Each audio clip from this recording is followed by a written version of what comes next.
you don't need to look hard to find. I mean, the Maryland province Jesuits had slaves. Right. And so, I mean, this is stuff is like, but you don't want to think that like all priests sort of condone chattel slavery. And I mean, there's right. how do you, and this is something that, I mean, look, you guys are doing it. And I think I try to do this in therapy. Right? Trauma therapy is like this. A big part of trauma therapy is, one way of thinking about it is something awful has happened to this person.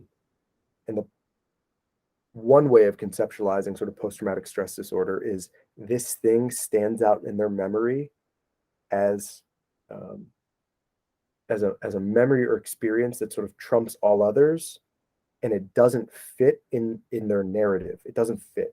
They can't make sense of it in their narrative, and so it sort of stands out, and it constantly is this sort of beacon of, hey, look at me, look at me, look at me, look, and they orchestrate their entire life around this memory, this awful thing that's happened. Mm.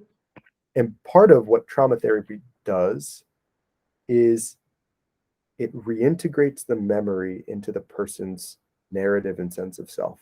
That this was, and without diminishing it or pretending like it wasn't what it was, this was an awful thing that happened to me. But it was a thing that happened to me. It's not the totality of my experience. It's not the entirety of my experience. It doesn't diminish good things that have happened to me. It doesn't negate, the positive experiences or gifts and talents I have. And so that, I mean, in some ways, you guys were, what I'm doing at an individual level, you guys are doing with your stories. You're trying to tell a story through individual stories. You're trying to weave a broader narrative, which is like, look, the church has people that have done bad things, and we're not going to shy away from it. We're going to be unflinching in acknowledging it, but it's a piece of the story. And it's a piece that must be acknowledged and must be told. In trauma therapy, the funny thing is the only way to get to that integration is to go through the memory. It's take it, look at it unflinchingly and say, okay, what's here? All right. But by doing that, then you allow it to take its proper place in the person's entire life narrative. Right.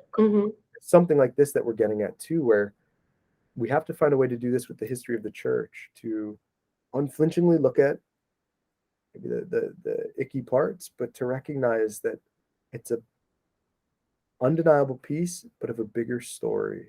Yeah.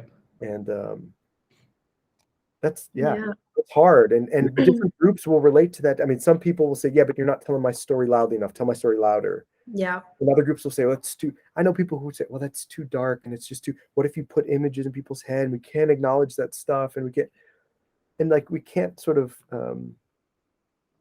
if we were all angels to begin with, then there'd be no reason for Christ to come, right? So this is right. Like we're holding this tension, man, this balance. It's really tough, and we're bound to make mistakes in how we do it, I think. But yeah.